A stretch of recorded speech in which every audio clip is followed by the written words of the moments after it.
is called Real Shape. Say it with me now. I guess it's too late to say it that way. I'm one of your hosts. I'm Adam. I'm Andy. And this is a show where we watch movies from our movie list of shame or movie blind spots, basically movies we haven't seen. We're fixing that for you today. And this week we're focusing on some movies I haven't seen. And I'm just going to toss it over to Andy to tell you which movie we're reviewing today. Yeah, so it's Memorial Day. And so this week I decided to pick a pair of movies that dealt with war, since Memorial Day is a day where we remember our fallen soldiers. So, starting off today, a group of soldiers are fighting against the North Vietnamese army in the jungles of South Vietnam in the late 1960s, but in many ways, they're also fighting themselves in Platoon. Just a little. Don't drink too much. Look, I don't want you drinking anymore, all right? I don't want you cramping up. You're humping too much stuff, Troop. You don't need half this shit. I'll haul it for you. But next time you check with me first, all right? Okay. Thanks, Sarge.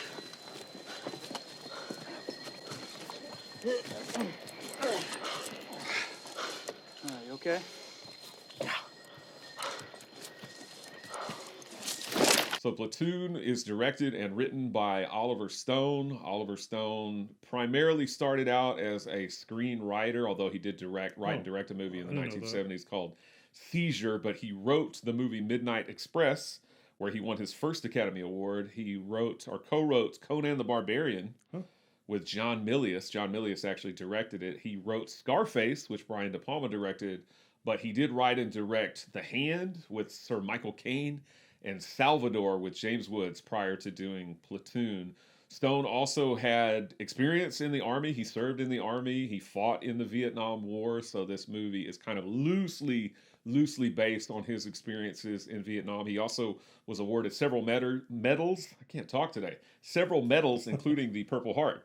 The music for Platoon is done by French composer Georges Delerue, and in order to recreate kind of the jungles of South Vietnam, they filmed it in the Philippines.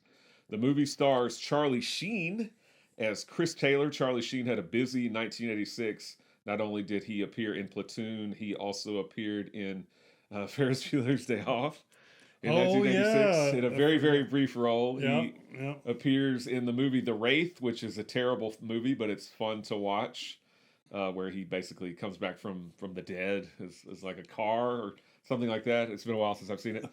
And then he's in a couple of other movies. Wisdom, I know, with his brother Emilio Estevez, and I feel like he's in something else, but I can't remember right off the top of my head.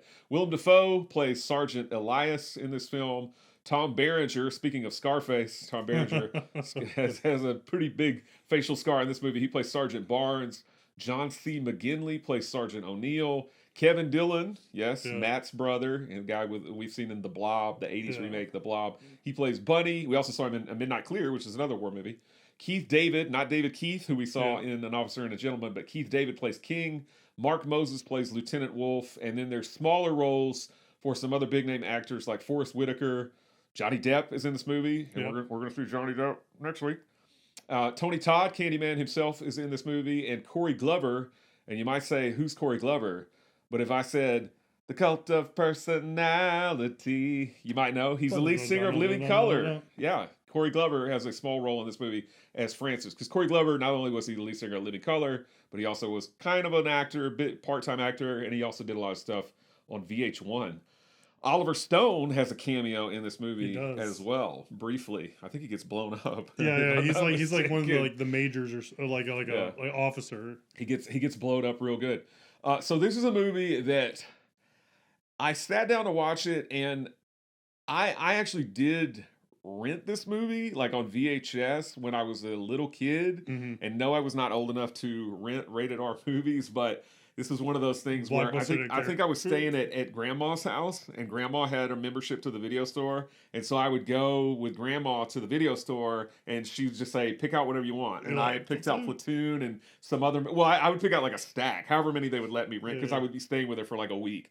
And so I'd pick out like a stack of movies, and I think Platoon was included in one of those stacks at one time, but I don't think I paid any attention to it. Like, I was probably in and out of her house, like playing in the yard, playing with the dogs. This is too deep for me. Something. Yeah, so I didn't remember anything about it, interesting. honestly, watching it. So this was basically almost like my first viewing, I would say. But I know it's a movie that you've never seen. I've never seen it before. Again, this episode is going to air on Memorial Day, and it's kind of the week of Memorial Day. So I thought it would be a good thing to choose. It's also an Oscar winner, multi-Oscar winner, and also nominated for several Academy Awards that it didn't win. But what did you know about Platoon, if anything, going into it? Yeah. And what did you think?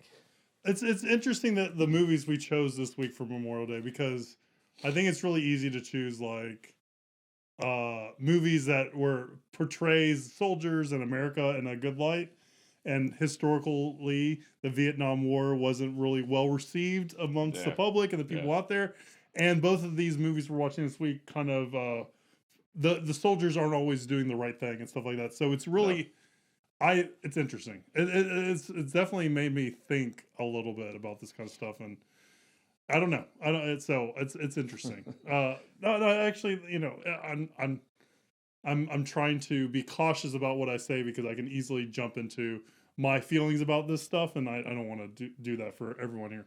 Yeah, I considered picking something a little more traditional, maybe, because I know obviously prior to the Vietnam War, as you touched on, I think World War II and World War One, it was like, World War II, we gotta stamp out Hitler. Hitler's the bad guy. Yes. Vietnam was a lot more polarizing, and it was a lot more, much more unpopular war than the wars I feel like that had been fought prior to it. So yeah, it was an interesting choice on my part. But I figured Platoon is a big, really well received kind of big movie of the 80s. Won Best Picture in 1986. So I thought I would go with it. But I definitely see what you're saying. So to back to your question from my digression, I get Platoon and Apocalypse Now just confused in my head. Are they both Vietnam War movies? I believe so. Okay.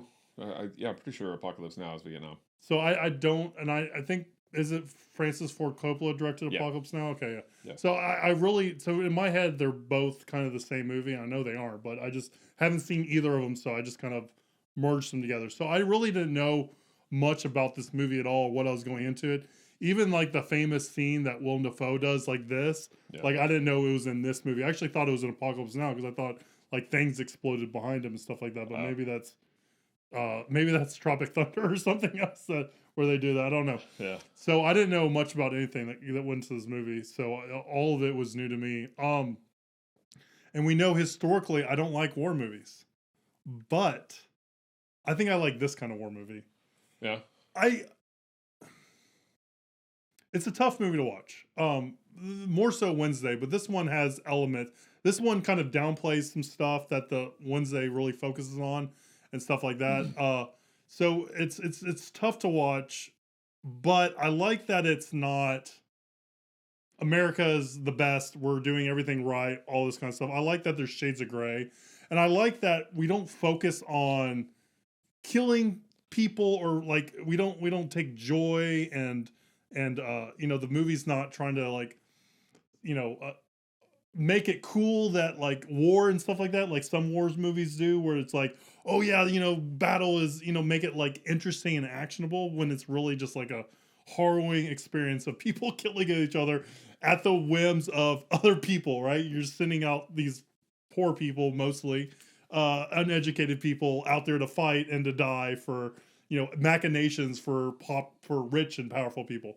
So again, probably getting a little political on that. So I like that aspect of the movie. I like that we're not focusing on like how cool America is, how we're like killing everyone. America's always right. I like that it's just like giving you this kind of shades of gray a little bit, showing you the darker side of everything and stuff like that. So I think now whenever I say I don't like war movies, I kind of have to add a preface to that or kind of explain that a little bit more, because I like this aspect of it. I like the digging into it.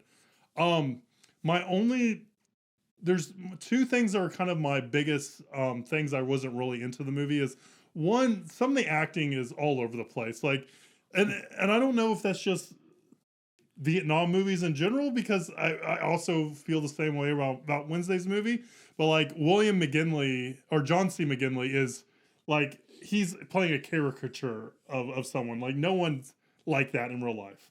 I believe. Yeah. Maybe there is, but it's just like, it's very like elevated and animated, and like he does like this voice thing, and it's just kind of weird. And even like some of the other actors in the movie kind of just are feel like they're playing larger than life versions of people. Sometimes it doesn't feel really real on it. So that kind of took me out of the movie. So some people were fairly good. Like I really liked Willem Dafoe in this. I thought Charlie Sheen was okay. Yeah. He didn't do great. He didn't do bad, but I thought he was okay. Tom Berenger I thought was solid. Like it's really interesting. The couple movies we've seen with Tom Berenger, it's like, why didn't this guy really have a career after these movies? Because he's putting in like he's made a career out of the sniper yeah. movies. So people saw him in Platoon. They're like, this is you the rest of your life. He has like 50 sniper movies. Yeah. But it's just like he does good work. Like, and I thought we saw him in something else farts, recently. or I'm sorry, no, he doesn't fart. He reacts to farts really well in The Substitute. Yeah. So, but like he does good work, but it's like, where would he go with this? So, one part is some of the acting is just very over the top and just takes me out of it. The other thing is it doesn't really. It feels like it's a lot of. It feels like it's kind of vignettes a little bit. Mm-hmm. Like there's not one overarching story. I think the whole movie is really about like how this affects Charlie Sheen and kind of like the war through his eyes. And for me, judging on my taste, it would be a little bit stronger if it was maybe about Charlie Sheen and his conflict with Sergeant Barnes, and then his liking of Ellis, right? Sergeant Ellis. And I think like whatever happened to Ellis's character, we can get into that in a little bit, I think could have been a good bookend to the end of the movie, and then we just kind of go on past that. So for me, the vignette I feel like kind of takes away from the story, and I think we focus more on the story of that would be more interesting. Because even like in the movie, Charlie Sheen says like he has two fathers, Sergeant Barnes and Sergeant Elias, right? So I feel like that's the theme of the movie, and I don't feel like we really need to continue past what happens to Sergeant Elias. I think I'm saying Elias. It's Elias. Elias, yeah. Because I don't remember if anything of note kind of happens after that. You know what I mean? Maybe I'm misremembering. So after Elias dies, yeah, because we have another like 20 minutes. I feel like. Well, I think it's more than more than 20 minutes. They have like kind of a big battle where several people die, and obviously Charlie Sheen. Spoiler: Charlie Sheen ends up killing Barnes. He finally kind of gets his revenge for Elias because he hates Barnes because of what he's done. Yeah. Okay. Maybe I take back what I said a little bit. Yeah. I just remember for me there was nothing like really emotional or of note that kind of happened after Sergeant Elias died. So and Charlie Sheen gets injured basically in that fight, and Oliver Stone gets blown up, and Charlie Sheen gets injured and is flown away in the helicopter, and the one guy's going like doing something like this or something. I didn't write his name down, but he plays Raw or something. I can't remember his name. Gotcha. Yeah. And the other, so along that lines too is, and one of the things is like the first guy that dies in it, like they say his name and I'm like, who's this guy? Yeah. Right? I'm like, there's been no, you get some characterization. You get Charlie Sheen like hanging out with the heads and like being, learning how to kind of find friendships and all that kind of stuff. And the guy who died, I'm like, who was he of all these guys we met? So I wish maybe the movie did a little bit more due diligence in the beginning to kind of make me feel that. Because at that point I was like, okay, yeah, someone died. Yeah, some dude died. Yeah, but I didn't really feel it like his company felt it. You know what I mean? Gotcha. So that's kind of where I'm coming from with Platoon.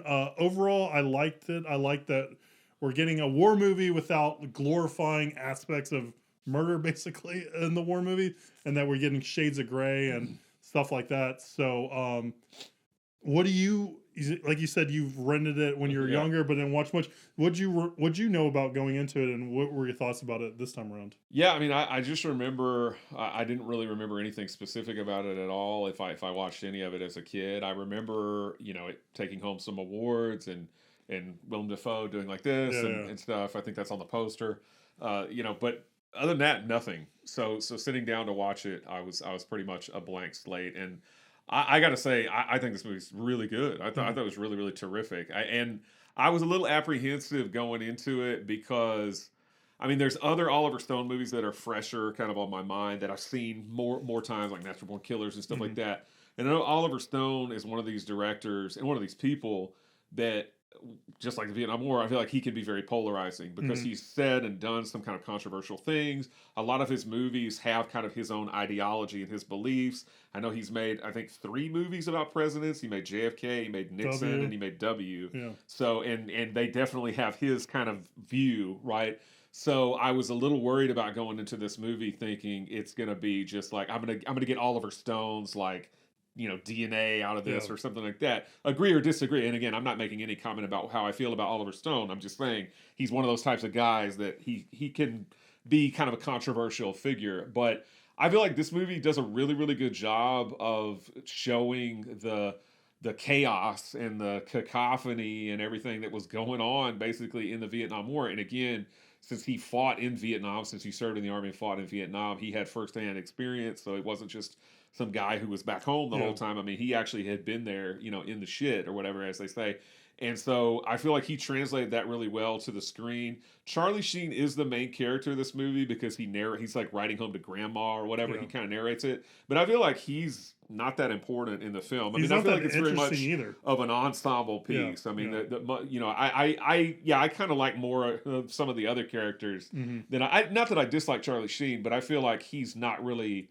I mean, while he is central to the story as far as that goes, I feel like he's not that important. But to me, that didn't really lessen the movie. I hear what you're saying about some of the acting being a little bit melodramatic and over the top, and I agree. Although it didn't bother me that much. I think the most egregious kind of melodramatic part is when Elias dies. Yeah, because he does the whole, like, I don't know what that's supposed to be, if he's supposed to be like a Christ-like type figure or something like that, but it's really, really heavy-handed. Yeah. So that part of the movie, I'm like, I don't really like that. But the rest of the movie, I mean, I really enjoyed is a weird kind of word because, as you said, this movie has some horrible things that happen in it, just like the movie we're going to talk about on Wednesday. It's got some terrible things, but unfortunately, you know, that's based on reality, right? I mean, you had like the My Lai massacre and incident on Hill 192, which is related to the movie we're going to talk about on Wednesday. So there's terrible things that happen in war, and I don't think this movie shies away from that. So you get, like you said, you get kind of everything. You get the black, the white, and everything in between, the shades of gray. But I think Oliver Stone knocked it out of the park with this one. I think this is a really good movie. I think it's deserving of the critical acclaim that it gets and deserving of the awards that it won. So I'm on board with it, and I could see myself watching this again. I liked it a lot. I really did. Yeah, I agree with that. Yeah. Yeah, it's a good one. Good pick. And you know, when I think of Oliver Stone too, I think of Natural Born Killers. Did he do the first Quentin Tarantino written movie? True Romance? True Romance? No, that's Scott. Scott. Okay. Tony Scott, yeah. I always think of him like Tony Scott a little bit, where he likes to play up with how things look and all that kind of stuff. He definitely does maybe that was just Natural Born Killers. Yeah, no, he does that in Natural Born Killers. I feel like he does that in JFK. I'm sure he does that probably in some other movies. Luckily, he does not do that in this movie plays it pretty straight. Yeah. No, I think this movie is really good, though. I enjoy it quite a bit. And again, enjoys a weird word, but it's a good movie. I think good war movie. I agree. I think if I could make this movie better, and you know, like I said, I like it. It would be make Charlie Sheen's character more interesting, to dial down some of the acting, especially John C. McGinley, and then make it more central to like that. What I feel is like the theme is that he's learning from these two father figures and all that kind of stuff. So, but I get that being said, that's me being very nitpicky and dialing it to my taste. But that being said, I like Platoon. Very cool. So this movie was nominated for Best Supporting Actor, and just like they duked it out on screen, they duked it out at the Academy Awards. Tom Berenger and Willem Dafoe, neither one of them won. They both lost. They lost split to the vote. Sir Michael Caine and Hannah and Her Sisters, which we did for Thanksgiving. This movie was nominated for Original Screenplay. It also lost to... I don't know. Hannah and Her Sisters. Hannah and Her Sisters, sorry. And it was nominated for Best Cinematography. Hannah and Her Sisters. No, it didn't lose to Hannah and Her Sisters. It lost to a movie called The Mission with Robert De Niro, which was also nominated for Best Picture. But Platoon did win Best Editing. It won Best Sound. And Oliver Stone won his second Academy Award, because remember I said he won an Academy Award for Midnight Express, screenwriting. He won a second Academy Award for Best Director. Oh, interesting. And the movie won Best Picture. So Okay. it won 4 awards at the 1987 Academy Awards, the year after this. On AFI's list of 100 greatest movies, it was ranked number 83 in 1998. On their revised list in 2007, it was ranked as number 86. Maybe appropriate because it came out in 86. And on their 100 Years, 100 Thrills list, it's ranked as number 72.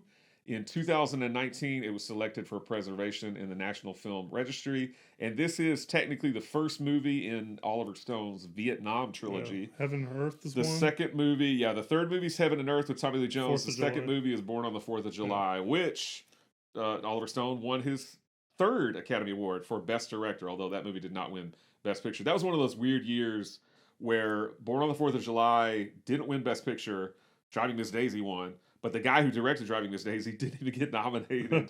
Bruce Whoa. Beresford didn't even get nominated, That's but crazy. Oliver Stone won Best Director. So, to my knowledge, he has 3 Academy Awards at this point because I don't think he's won any since then. Tom Cruise was in Born on the 4th of July. Who's in Heaven and Earth? Tommy Lee Jones. Tommy Lee Jones. Yeah, okay. Which I haven't seen Heaven and Earth. I've seen Born on the 4th of July, so I need to get on that. This movie was made into a video game Whoa. for Nintendo in Yeah. 1987 and also a separate video game for Windows in 2002. Interesting. Interesting choice. Yeah, I remember. I remember the Nintendo game. I don't know if I ever played it. I know I played the Rambo They're Nintendo like, game. we I need don't think I some ever played the licensings. Platoon one. But this movie is streaming on Prime Video. That's actually where I watched it. It's You streaming do? right now, and there's a 4K version on Prime Video. But you have to although pay there- for it. you have to pay for the 4K. Yeah, so I only watched Boo it that. in 1080p. But it's interesting because there's no 4K Blu-ray release right now. Yeah. So I guess that's probably forthcoming. It is 87% fresh on Rotten Tomatoes. It's 93% fresh audience. It got 2 big thumbs up. Gene Siskel picked it as the 7th best movie of 1986. What did he pick as number 1?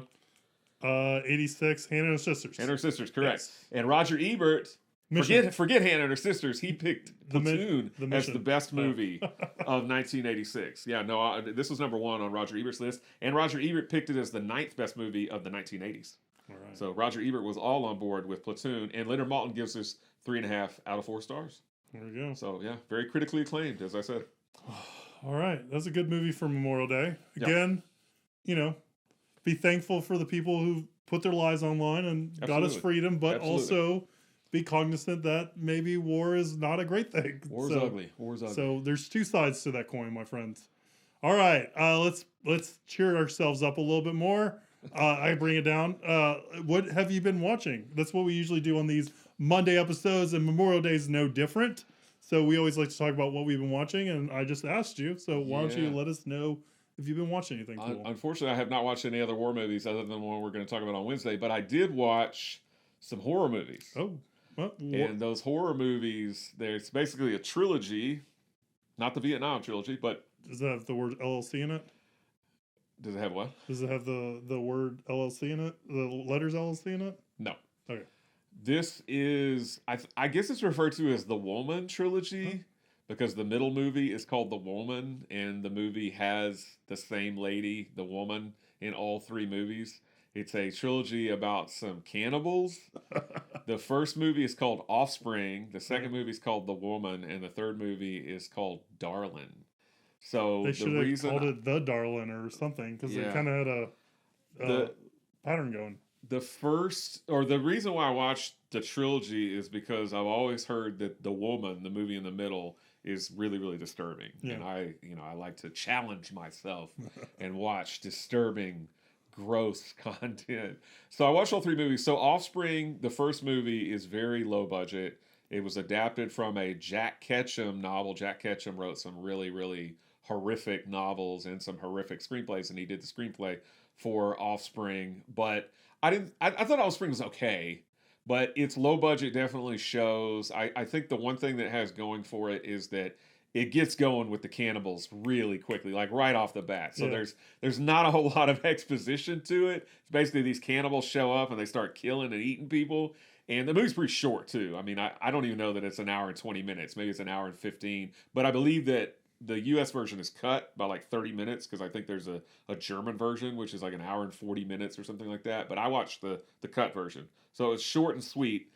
So thankfully it had that going for it because it's not amazing. It's not really that great. But it's not the worst thing I've ever And seen. this is The Orphan, right? The Offspring. Offspring, The first movie. Offspring, yeah. So the second movie, well, I'll jump to the third movie. The third movie, Darlin', takes place maybe 10 or 12 years after the middle movie. Darlin has a higher budget than Offspring, and it's actually written and directed by Pollyanna McIntosh, who plays the woman in all three films. And for the people that are fans of The Walking Dead, she's on that show, so you would recognize her. She's also on not Fear the Walking Dead, Walking Dead World Beyond. She's in that second season.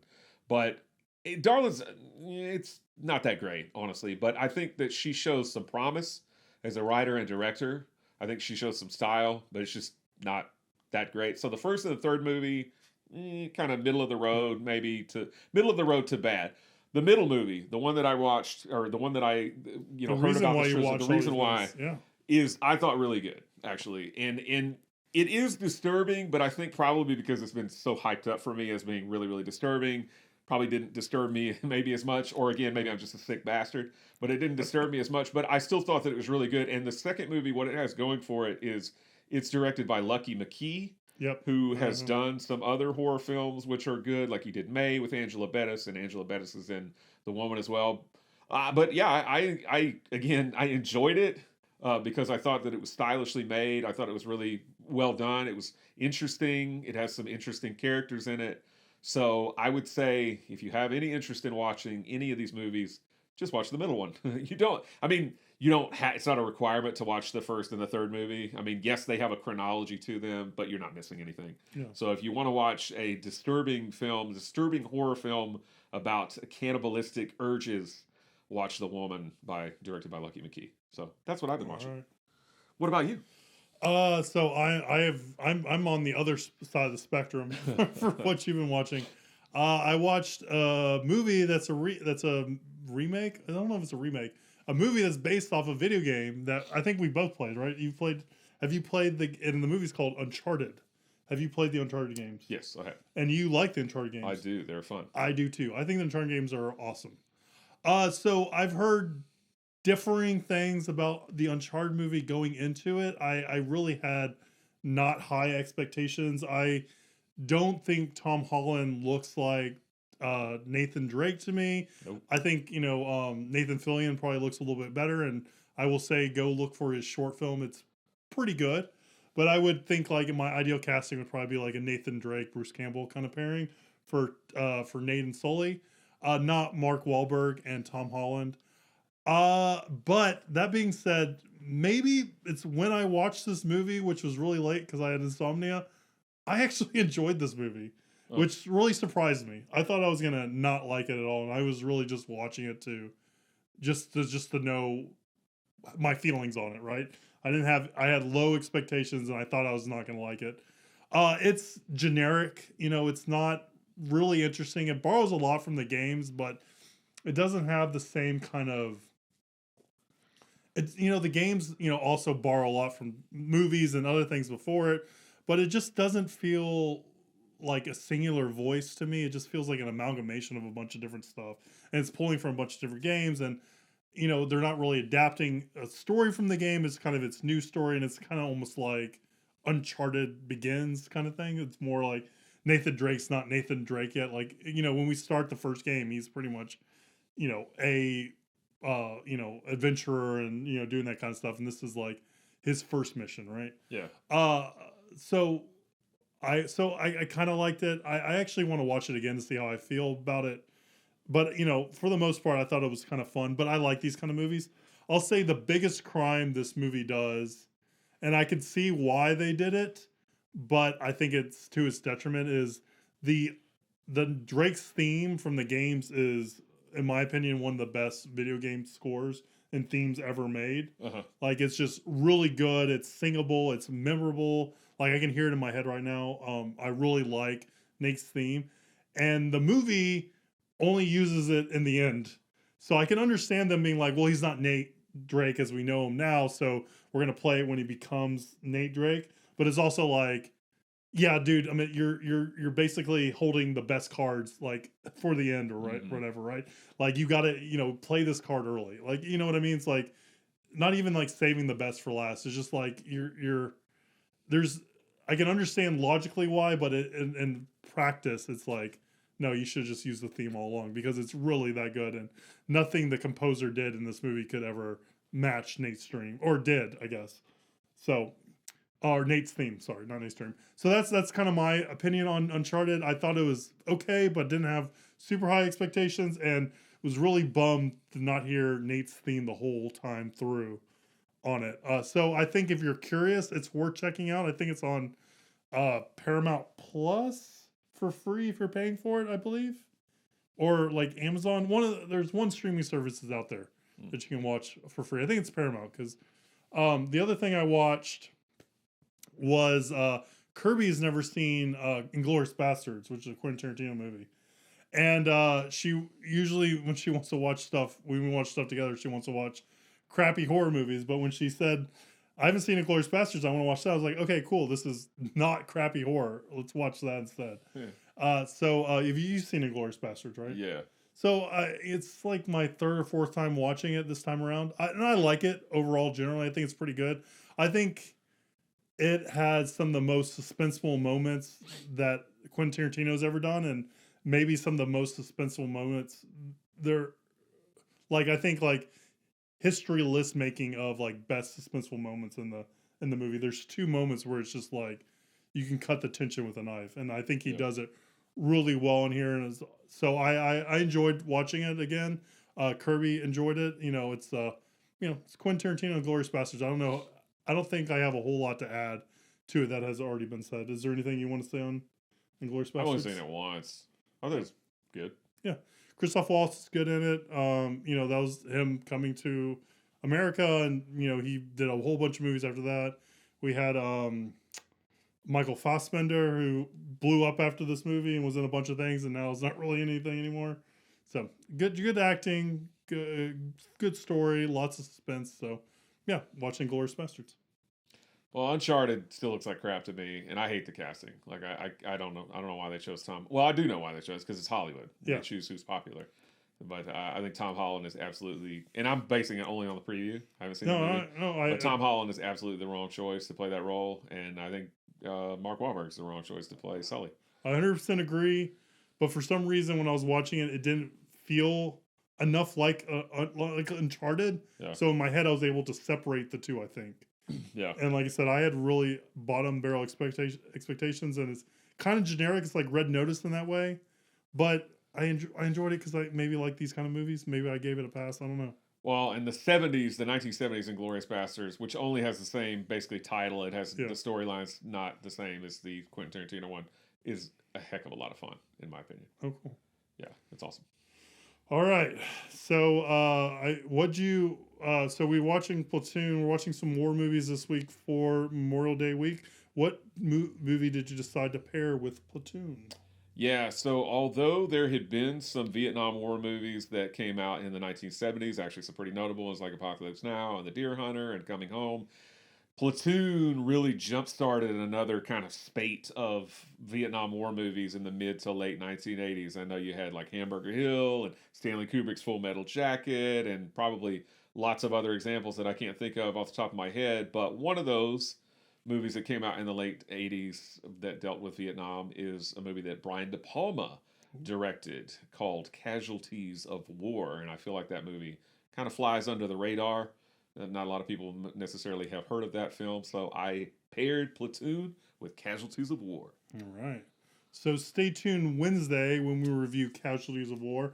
Please like, subscribe, share the show. It really does help. We appreciate it. Let us know what you think of Platoon down below. I'm pretty sure everyone's going to be pretty much positive on it, but maybe there's some other movies that you like in the same vein of Platoon that we haven't seen.